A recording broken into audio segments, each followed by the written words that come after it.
Bonsoir, bonsoir, bonjour, c'est Congo News 24. Bande Konanga, comme toujours avant de commencer notre émission, nous disons merci à Dieu. Nous disons merci à nos chers abonnés et téléspectateurs qui nous suivent partout dans le monde et en RDC. Bande Konanga, soyez les bienvenus. L'émission d'Absoto Sola ensemble, la situation politique en RDC. Chers téléspectateurs, on va commencer cette émission Bandeko. On va le baquer Yindi, la fumée blanche.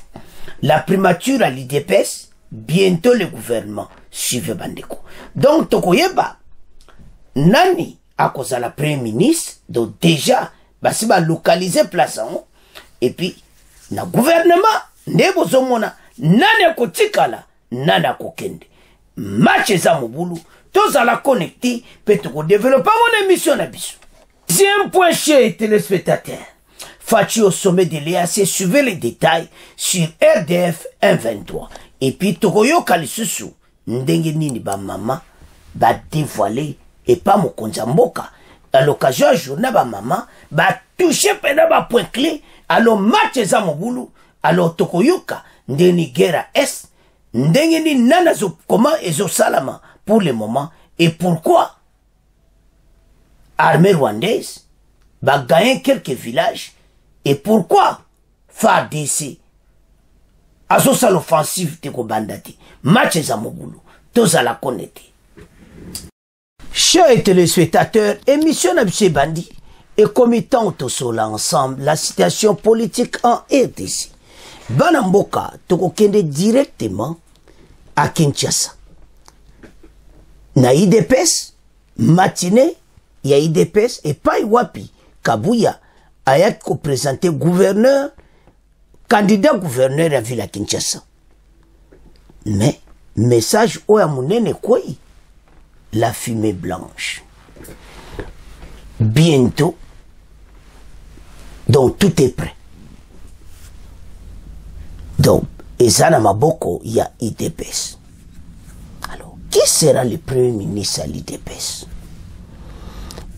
Nouvelle Indi Nandenga Mokete, et pas seulement ça. La ville de Kinshasa, candidat gouverneur à IDPS. Tout le monde a dit passer. Côté à quand ya Batango Bilo, Batabo, Baza sur la place. IDPS a joué ma carte news. Alors, maintenant, Premier ministre n'a beaucoup à IDPS. Pourquoi? Les choix étaient clairs. Na élection tout salaki, bango bazalaki na nombre de députés koleka baninga. Mais bazaki majorité d'Assemblée nationale.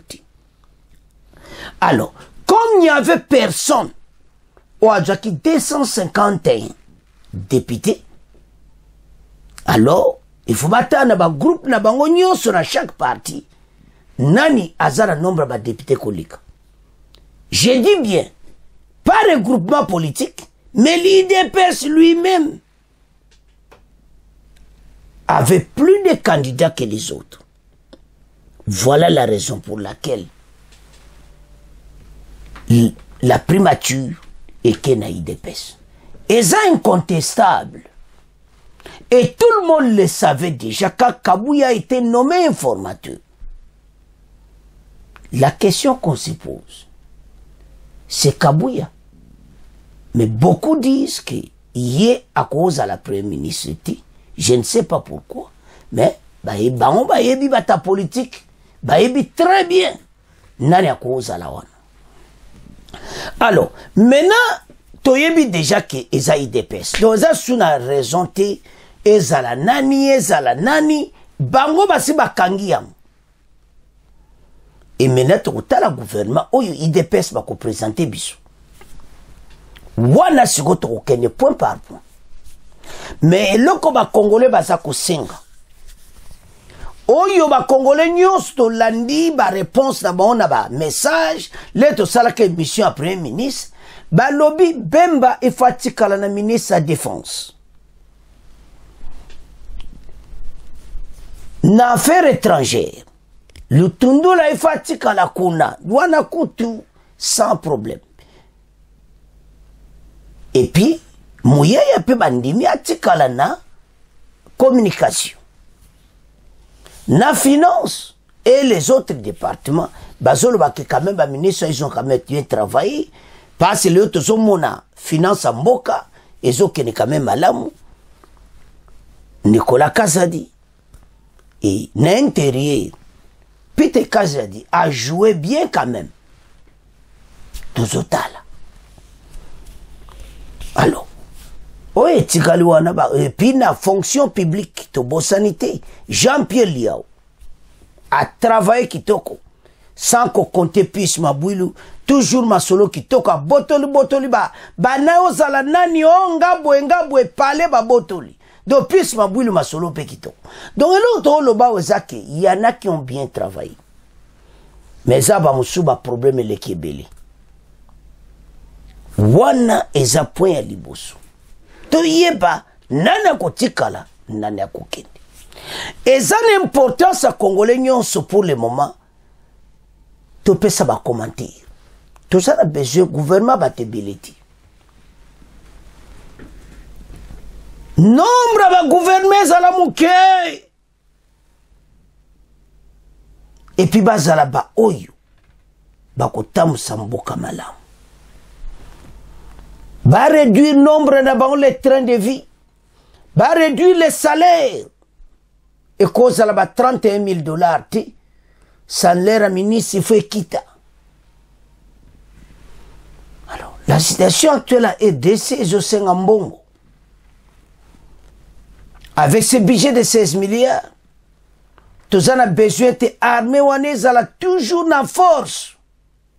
Tous en a deuxième point. C'est ce que nous demandons.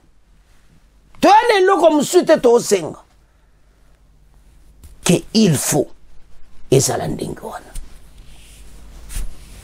alors, Bandeko, primature, n'a pas beaucoup d'épaisse, et maintenant, Tomé Kakuta.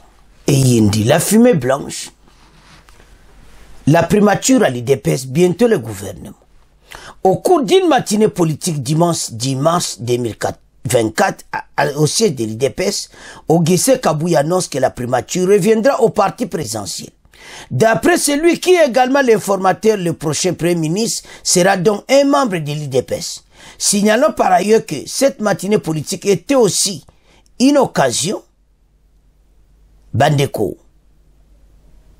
il y a pour le secrétaire général de l'IDPS de présenter Daniel Bumba aux militants, ce dernier est le candidat parti à l'élection du gouverneur de Kinshasa. Donc, Daniel Bumba a Kozala, gouverneur, est-ce que et Kozala Ndenge Nini match Zamoboulou. La primature va revenir droit à l'IDPS. Le président de la République m'a rassuré. Je vous avais dit que si vous revenez avec la majorité, je vous donnerai la primature. Donc, aïe, c'est qui Kabouya. Ce qui dépasse au bimi pénal ba député belé. N'a coupé sa bino primature. Chose promise, chose faite. Le chef de l'État nous donne ce qu'il a promis. A-t-il déclaré au cours des matinées politiques. Il faut noter que l'IDPS est arrivé en tête de la liste des élus à l'Assemblée nationale. Oguessé Kabouya a par ailleurs dévoilé qu'il sera candidat premier vice-président de l'Assemblée nationale. Prorogé, après le document du premier document, le mandat de l'information n'a pas toujours pris fin. Ces conclusions sont toujours attendues sur la table du président de la République pour la nomination du Premier ministre et l'équipe gouvernementale. Makambo za minene. Nani akotikala, nani akozala. Tosito lobaki. Batu lokola bazo jouer rôle na makamba est. Bango tufu batikala. Le nyamusi bako tikala. Et bato tout ba travailler. Lutundula, Bemba. Donc bato wana nyonso ba jouer rôle na kati ya mboka. Na makambo zo le kara est. Ngana on soutenir bango. Alors, na côté à population Jean-Pierre Liao, na côté à finance, tozotala Nicolas Kazadi. Makambo eza belé. ba continuer mosala na bango. Et pourquoi pas ba figira sika na kati ya gouvernement sika. Nombre ezala réduit, mais surtout bazala bato ko play rôle pour la guerre wana est to gagne yango. Alors bana mboka o baloba kesi yindi to développer ma solo parce que botala mena Daniel Bumba na place ya Ngobila siko na kati ya ville ya Kinshasa. Bozo mona teke pena gouverneur pena yo ka IDPS no masole za kusagana ti. Chers téléspectateurs, nous avons lu. Donc Fachi aebsaki kabuya. Soki bozu ba député belé na l'Assemblée nationale na kopesa bino primature. Effectivement, basali Fachi a promettre bango bazui yango. Et maintenant, asa yebi nani akozala na kati na bango nyonso wana. Et maintenant, Daniel Bumba Kobima, gouverneur de la ville à Kinshasa. Ngobila, tozo pese au revoir. Donc, Sorozo posé candidature sur la ville à Kinshasa. Posé nos côtés Moussouana, match ici là. Donc, Ngobila pena yo, donc yo pena basak, donc odiena yo. Parce que, ndenga na moni Daniel Bumba, il dépêche de ba présenter les lots. De Yakobimane gouverneur de la ville à Kinshasa. Wana, tozo le monde a déjà. Comment il dépêche à Kinshasa bazo salo yo kaka grand rassemblement. Alors, maintenant, le président de la République, il faut sa union sacrée ensemble encore. Va démarrer deuxième mandat ensemble. Asa une équipe n'a y rapproché. La garde rapprochée de Fachi.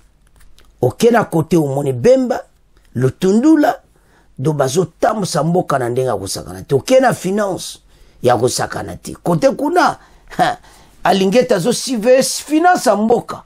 Na oyo ye Nicolas Kasa dazo signé ba monta ya nani yo azo siveya.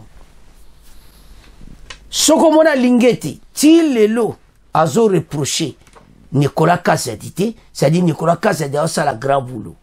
Parce mbaleleki boyebu ele kaka na leria FCC cash. Bo mona ki que chaque fois ba monter zo demander un mystique. Mais maintenant boulot ezakitoko. Alors le gouvernement oyo ndegezo keneto zo monaki il y a une lumière dans na tunnel. Donc makambo ko bima pena kitoko awa. Mais tout ça na bena ba défi ko sakarati. Le peuple a besoin bima na misère azanango. Makambo za tellement belé la population za kolela azana besoin mona vérité makambo belé. Alors mboke pa bazwa ki yango ezaki pena musika mais bani ko pusana. Et bani ko pusana. Donc maintenant peuple a mis à cause de souffle. Assurance maladie. Congolais foutent sous médecine. Moi ba fièvre mi kena hôpital de référence ba traité. Mama yemo ex mama yemo hôpital wana ke ba traité. C'est comme ça.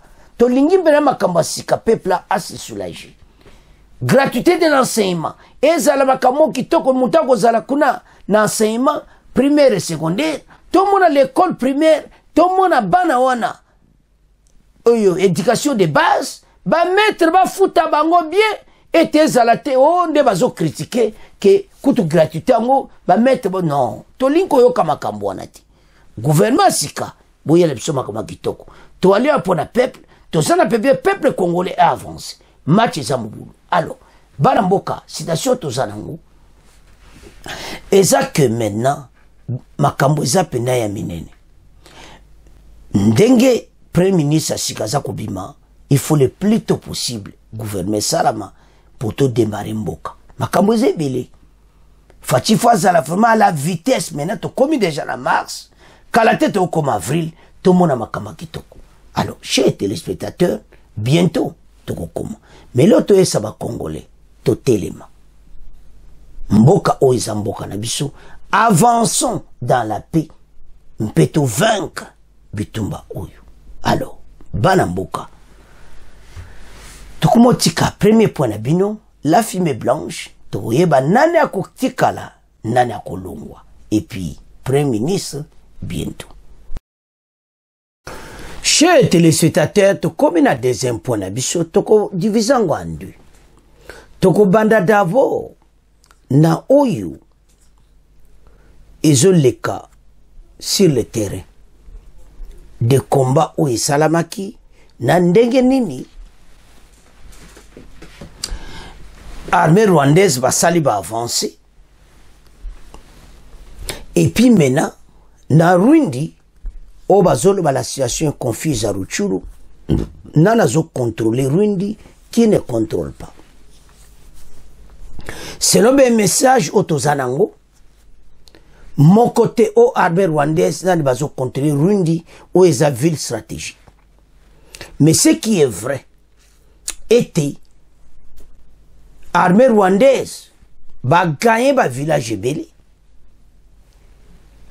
et maintenant ba question etunami mingi mais ba mama lelo nde bato ba ekoluba bandeko guerre à l'est eza guerre moko kosakanati et zui donc ce que tozotala au lobby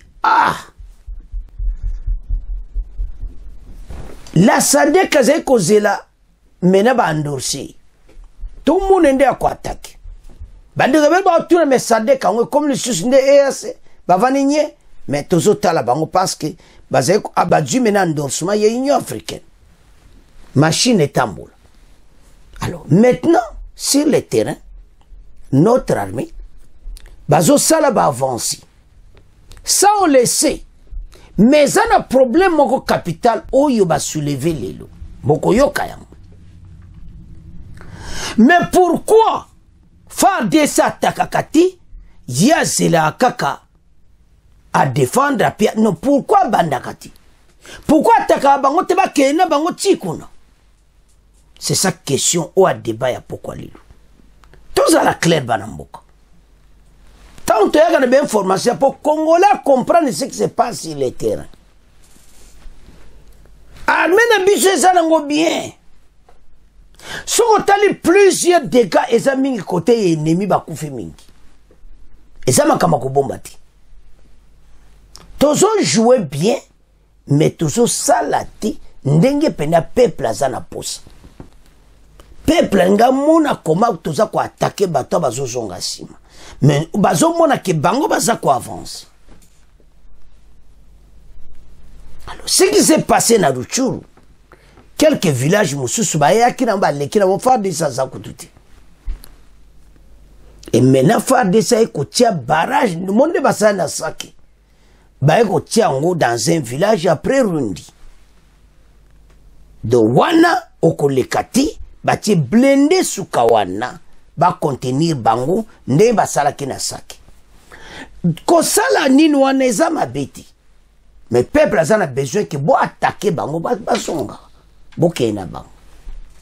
Mais question de toute la mission na lembi ko na ba réponse. Pourquoi FARDC ce qu'on attaquer ka bango atiki il fallait continuer. C'est ça où il y a un problème. Mais c'est que nous savons que FARDC ça la possibilité nous. Ba konzi va dépenser ba mbongo ebeli. Les armes sont là. Les drones sont là. Les hélicoptères de combat sont là. Et maintenant, comment appliquer ça dans les terrains? C'est ça. Alors, maintenant, et là qu'on est salami, Nabitumbawana, ils sont avancés, arrivés à Rwindi. Basali n'est pas occupé en mais après, bimi. Ba mona qui insécurité, bazako obligé, bima Rwindi, bakende. Entre les peuples à Kimi, pas ces peuples sont moni bango à Kimaka. Ce que moni population sont Kimé, c'est-à-dire aux terroristes. Pas à Bomaka. Ce sont des Rwandais qui tuent des Congolais. Congolais qu'on vend à Tefa Kima. Alors, maintenant qu'ils sont arrivés à Rwindi, ils sont arrivés. Après un moment, ils se sont dégagés. Basali marche arrière bazongi. Parce que moi, les bosoba kendeate, okuna kosakanate, parce que bazouaki dernier. Il y a réplique à FARDC farouche, plusieurs morts, côté des Rwandais. Et maintenant, ils se sont arrêtés. Mais tant que FARDC attaque Kibango, c'était hier. Pourquoi pas FARDC continuer de les attaquer, tokende kaka. Il y a des débats. Mais tu es qu'on soit arbitre. Les matchs à Mouboul na terrain. arbitre yango nani bamama bazalaki journée na bango bandeko lettre bakomeli Faci nasi Faci nde aotanga lettre wana pasi boasi azwi yango ntango azotanga azomona que nous avons des mamans très sages bamama masisi banyingisi monde bamama masisi banyingisi c'était à Goma mais les mamans masisi bayaki ntina Goma kopesa message eza ya koyinda esi eyindi nganga koloba na ngati me bokoyoka arbitre bamama bakati biso te babandi nanu kaka na do bango kutu basalo kwa résumé émission mobimba yango ntina totie bamama na suka alors ntango bokoyoka bamama bokoloba me makambo eza grave ce sont des femmes sages et ce qu'ils ont dit eza oyo tunaka baquestion awa eza oyo pesaka bamessage awa bamama na balanda baémission bamama na bacomprendre mposa bacongolais congolais sepela lelo oyoka vrai message mokonzi ya mboka bamama batie en face un défi donc Faci fa répondre bango positivement korépondre yango eza facile te baquestion wana batuni Faci eza facile te oyo bango ba demander que salama ils sont obligés les mamans exigent eza journée ba maman match eza mobulu alors Faci azalaki na nini ya CAC kune pa tokobanda après tokoya na combat après tokoya na ba maman na CAC balobi ki accord à Luanda ba appuyer yango et s'appliquer le plus tôt possible bamba zomona qu'avec l'accord de Luanda bitumbe kozala te et kozala diplomatique alors jusque là Kagame aza ko bafouiller accord à Luanda alors ba président Afrique centrale ou esalame na Guinée équatoriale le président était là bakati était ba appliquer accord à Luanda et maintenant ba ko appliquer ngo par la force ba lobité ba appliquer ngo sans la force bali ba armée ba appliquer accord à Luanda wana et c'est Kagame ko saelango et cause la perte du temps donc bino CAC vous a clarté alors tombanda na CAC après to yana Ruchuru après to succès na ba mama moto eza ya kopela totanga ba mama ba fâché ma bena lettre na bango oh match yindi toko banda Faci au sommet de CAC na sommet wana bango bakati eti bakende na kora Luanda suivez les détails si RDF 123 et puis message des femmes aux mamans sur la guerre à l'Est donc tout mona penaki ba ena décision ils veulent appliquer ça bazana besoin que salama le plus tôt possible bandeko makambo oyo esi ewumeli eza esu makambo te tokende gauche à droite eza makambo oyo esalama et tout le collabo aux arrêts donc makambo eza minene bamama bakati do eza lokola résumé mais tozoya na bango batasuka. La 24e session ordinaire de la Communauté économique des États de l'Afrique centrale, CEAC, s'est tenue ce samedi à Malabo. En Guinée équatoriale, les chefs d'État réunis ont évoqué la situation de sécurité préoccupante dans l'est de la RDC. C'est ce qu'a appris ce dimanche 10 mars 2024, Bandeko.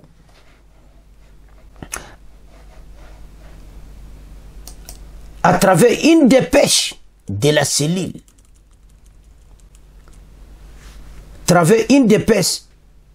de la cellule de communication de la présidence et des Congolaises, selon la source précitée, à l'issue des débats des dirigeants de la CEAC, ont appelé la RDC et le Rwanda qu'elle accuse d'être impliquée dans les conflits à privilégier un règlement diplomatique de leur crise. L'organisation régionale plaide pour l'application effective du processus de Luanda, initié en août dernier sous médiation angolaise. C'est samedi à Malabo, au thème de la 24e session ordinaire de la CEAC, à laquelle a pris part le président Tshisekedi, les chefs d'État de cette organisation ont rappelé la RDC, son agresseur, le Rwanda, au règlement du conflit par la diplomatie. La communauté économique des États de l'Afrique centrale privilégie l'action effective du processus de Luanda pour résoudre de manière pacifique la crise dans l'Est de la RDC. Apprend les services de communication de la présidence. Mais encore à Luanda, Kagame Abonaye, bino nyonso ba président en Afrique centrale, bino pe boza clarity. Ba Congolais ba zeli trop e banda kala o encore à Luanda kotozo kende wapi toboi. Et ça koleksa le Kagame asa Abonaye azo saboter ne yango. Siko tozela zela kaka. Alors, wana bandeko. Toko développer ensemble. Mais, entre Tabitumbezo Salamana Ruchu, ou Salama qui c'était hier soir, ça qui sont. Dona Boutou pene à samedi, Mawatu. Mais, beaucoup yo kaba détail nango, et maintenant, bango bazoye la biso makamuki, voilà, accord à Luanda des à la respecter. Mais il y a li Kagame alingine ya, do aze yazana besoin kaba obakolta na yena bitumba. Azo bare biso, alingi na yangoti. Monsieur le président Félix Tshisekedi, sikoto kena ba mama. Ba mama ba lobi mabe. Nord Kivu pour commencer, les femmes du territoire de Massissi tirent la sonnette d'alarme sur la dégradation continue de la situation sécuritaire dans leurs entités. À l'occasion de la célébration de la Journée internationale de la femme, elles ont remis à l'administrateur du territoire assistant le commissaire supérieur principal Matadi Zola Rémy un message écrit à l'intention du chef de l'État. Plusieurs recommandations y sont contenues pour une gestion efficiente de la guerre à la base du déplacement de nombreux ménages. On écoute Viviane Moutima Barunga, représentante des femmes de Massissi, dans cet extrait choisi par Chris Mukand. Nous, femmes de Massissi, ne cesserons de déplorer le désordre dans la chaîne de commandement de la gestion de la guerre. Excellence, Monsieur le Président, nous vous suggérons d'attaquer l'ennemi et ne pas attendre que l'ennemi nous attaque afin de mettre un terme à cette barbarie nous imposée par le Rwanda et permettre aux populations de rentrer dans leurs milieux respectifs, d'appliquer la peine de mort contre tous les traîtres à tous les niveaux, mettre en place une seule chaîne de commandement afin de bien gérer cette guerre, revoir la ligne budgétaire affectée à la guerre, considérer des auteurs de détournement au même titre que les traîtres, réduire les traits de vie de toutes les institutions de la République en faveur de la défense du territoire national, rompre automatiquement toutes les relations diplomatiques avec le Rwanda, enfin, non-négociation avec l'ennemi. Nous suggérons d'attaquer l'ennemi et ne pas attendre que l'ennemi vous attaque. Afin de mettre un terme à cette barbarie imposée par le Rwanda et permettre aux populations de rentrer à leurs milieux respectifs. D'appliquer la peine de mort contre tous les traîtres et tous les niveaux de mettre en place une seule chaîne de commandement afin de bien gérer cette guerre. Balobina SCP. Ba maman ba lobi bazana besoin en chaîne moko à commandement et gérer guerre très bien. A déclaré la représentante des femmes à Massissi Viviane Moutima. Maman Viviane, ba Congolais ba koyoko lilo, oyebi masolo. Alors, elle a également exprimé le souci de semblant de voir les chefs de l'État revoir la ligne budgétaire, la guerre d'agression. Pour Viviane, le président de la République devrait considérer les auteurs de détournement des deniers publics au même titre que les traites en temps de guerre. Bateau bazo yibambon à l'État, ba traiter ba le kola bateau au paix, bazo trahir mboka na SARDC. Ces femmes de Massissi ont par ailleurs recommandé au chef de l'État de réduire les trains de vie des institutions de la République en faveur de défense nationale et rompre toute relation diplomatique avec le Rwanda. Bah, le fa 4 relations diplomatiques na Rwanda. Boyoke makaba mama, makambo eza somo. Ba mama lobby, fa de ce cause les souté, bango ba attaquer, biso me yo banda ko attaquer. Yami bali, ba sengeti, budget défense, budget nyo soba réduire, bamba tango na défense pour ba gagner guerre à l'Est. Ba réduire train de vie, yaba ministre. Et puis, ba rompre relation diplomatique na Rwanda. Pour Moussala Mouti, pourquoi Fatia Zotika, tozala toujours na relation diplomatique na Rwanda. Donc makama journa ba maman yango te to développer yango. Mais avant de continuer, to banda nanu na oe yindi na Ruchuru to yokande bitumango yeleka. Comme ça bata c'est oyo bango bazo ba yokananu ba monaki Kagame s'est abonné à continuer à bitumba. Avançons. Au Nord Kivu, la situation est restée confuse hier samedi sur l'axe Rwindi, dans le territoire du Rutshuru, alors que certaines nouvelles en provenance de la zone affirment que les rebelles du M23 ont occupé tout l'axe Rwindi sans bataille. D'autres indiquent plutôt que l'occupation a été juste de courte durée. Ces éléments du M23 se seraient retirés, mais camperaient dans les alentours. Isaac Kibira, notable de Rutshuru en chefferie de Bwito, dit pour sa part qu'il semblerait que ni les FARDC ni les rebelles du M23, aucune des parties ne contrôle le Rwindi pour l'instant. Alors, bandeko tolandi bisonyo sowana oezoleka na Rutshuru.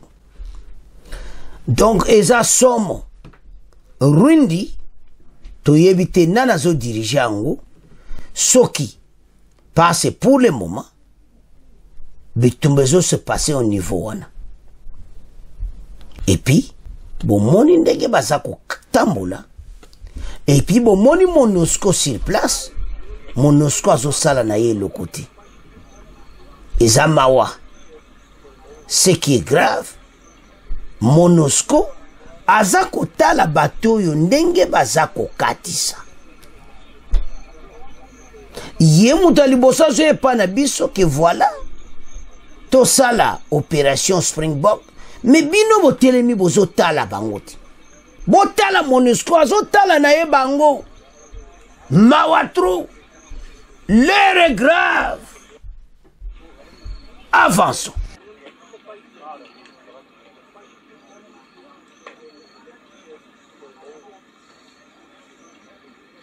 Bandeko tolandi biso nyonso.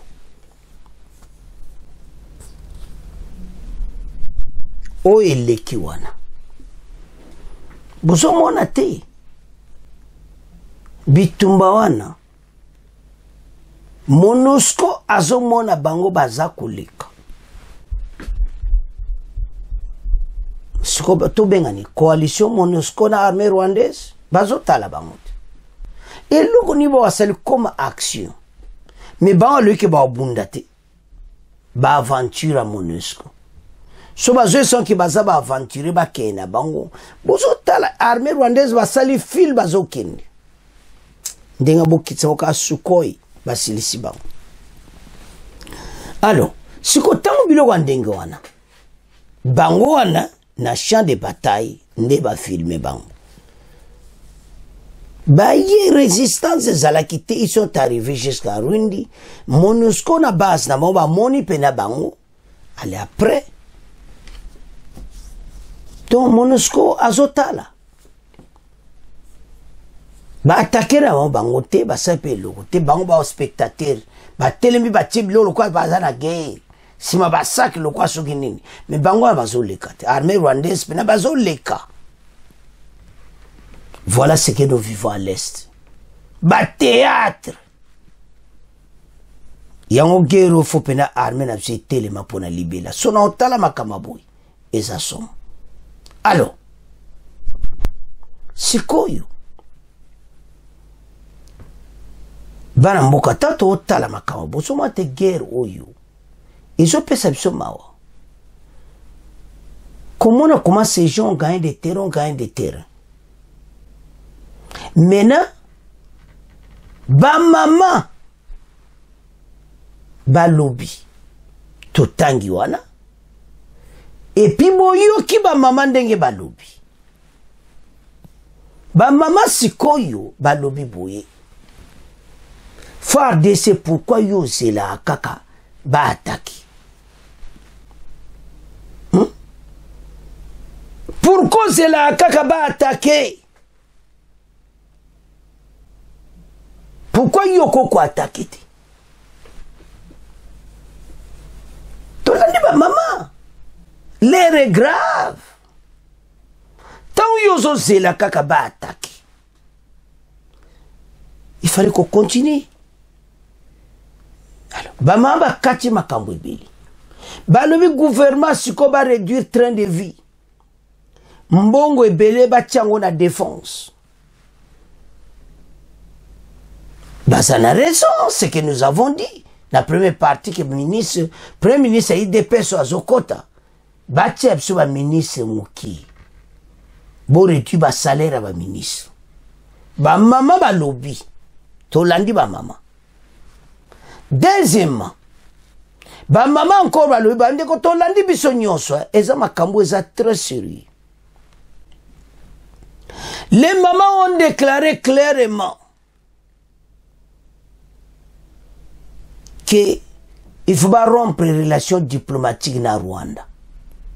Et là, nous sommes en relation. Pourquoi nous sommes en frontière na Rwanda? Gouvernement est là. Nous sommes en frontière. Bateau, il y a vraiment que oui, situation est à mon boulot.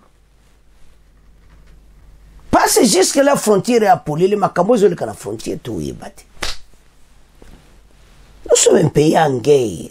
Tous ces pays mondiaux sont en guerre, tu bloqué la frontière, total à Makambo n'engagé. Donc, pour tout cas, il y a une frontière dans Rwanda.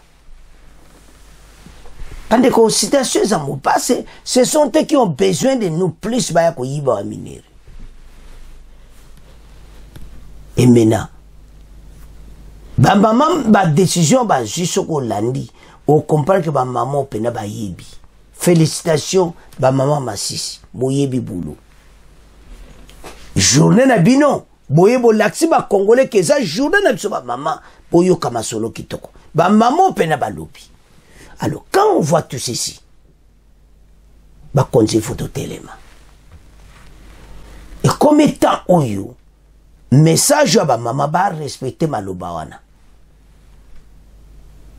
Farde sa cause le chute kaka armée rwandaise attaque abandaka biso biso photo banda to attaquer bango et là nous tous là bozo monter partout à la CEAC bazo là c'est ce pongi balubi non il faut accord à Luanda on a Kagame abona ye fatipa le ba ko négocier té il faut application accord à Luanda bino le ba accord à Luanda partout accord à Luanda mais au salamati toko zelati wapi anteta Kagame azo avança dans ba village. Voilà le problème. Ba maman bateli kamuna mersa yango mama oya Masisi alobi wana mama Viviane nzamba pambola yo ya koleka ba mama Masisi boyebi yango moni mwe Masisi mwe sake koyati po boyebi penza alors poso monate ba mama kuna bwena saki ba yesi armée bo attaquer bango ba mama Masisi yango zomona saki za blindé. Donc maintenant ils ont senga ba appliquer ou ils ont sama na saki pour le moment. Il faut attaquer ces gens. Pourquoi ba kimi kota saki bitumbe comme kanaruchu ba moni le côté le plus pété. Faire des fois bon ça pena côté ruchuru makasi renfort. To bengana bateau yo. Ndeto mona kito yoka kiki donc résistance moko farouche. Il y a plusieurs Rwandais qui sont morts. Alors maintenant il faut pas appliquer bango. Appliquer toutes les armes tous anango to gagner bitumba ol. Ndeko bozomo na partout dans la mission talaso na no s'abonner à terre. Ndeko quitter te s'abonner. Nazo senga na o job information qui toko. Oko sepe là. Aujourd'hui même note après information, je peux note bien et vous pouvez partager aux autres, expliquer aux autres la situation dans notre pays. Nous sommes un pays en guerre. Bamba a raison, baka la frontière na Rwanda. Bamba a raison, bazo mbongo ebele batia na défense. Bamba a raison makambo ebele o balobi wana. Et puis ba sengi, bamba ça sage. Ba lobi ligne une seule ligne de commandement pour mieux contrôler. Et puis ba lobi ke ba traître nyonso. Donc ba maman yo tout ba ke to yo ka bango pena na suka.